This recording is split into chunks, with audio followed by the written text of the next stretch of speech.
Faisons à ce stade un petit récapitulatif de ce que l'on a vu sur les streams. La première chose, c'est qu'un stream se connecte à une source et qu'il va consommer les éléments de cette source. On a vu différents types de sources, des collections, des tableaux, des chaînes de caractères, des sources de nombres aléatoires et des lignes dans un fichier. Un stream ne contient pas de données. Un stream, c'est un objet qui est vide. Donc créer un stream, ça consiste à le connecter à une source de données, mais le stream en lui-même ne va pas porter les données de la source.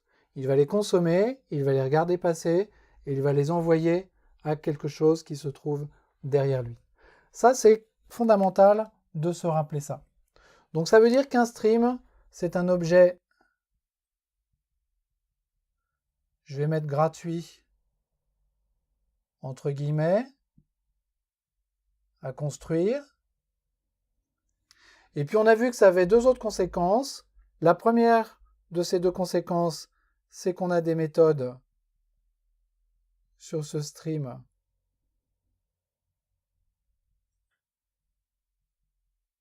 intermédiaires.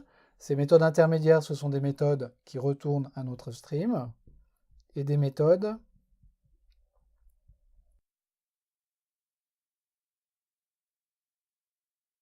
dites terminales, qui sont des méthodes qui retournent autre chose qu'un autre stream, y compris void.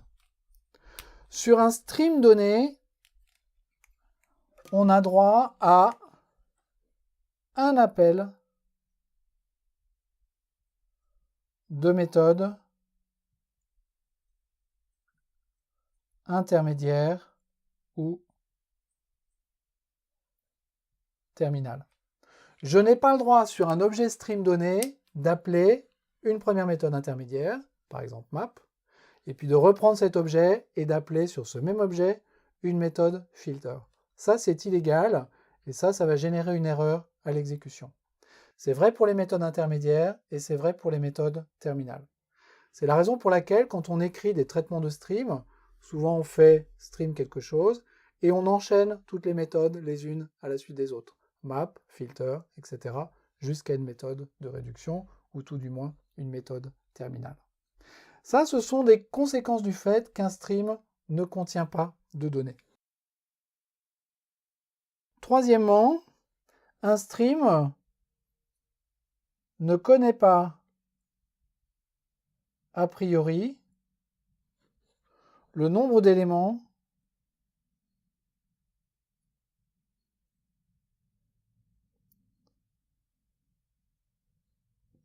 qu'il va traiter.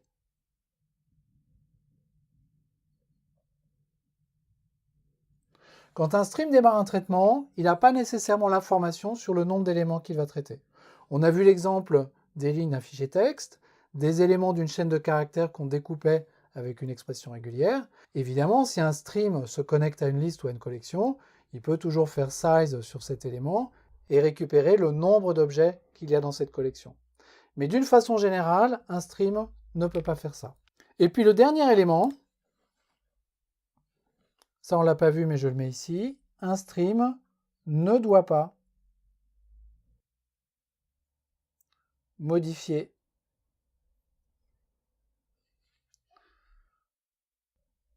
la source de ces données.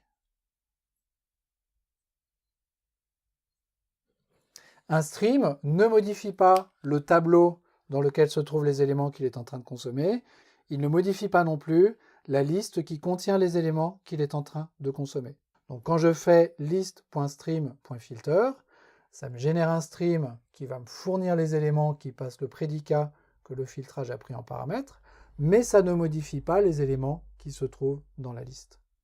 Donc voilà les 4 points importants dont il faut se souvenir sur ces objets stream fournis par l'API Stream.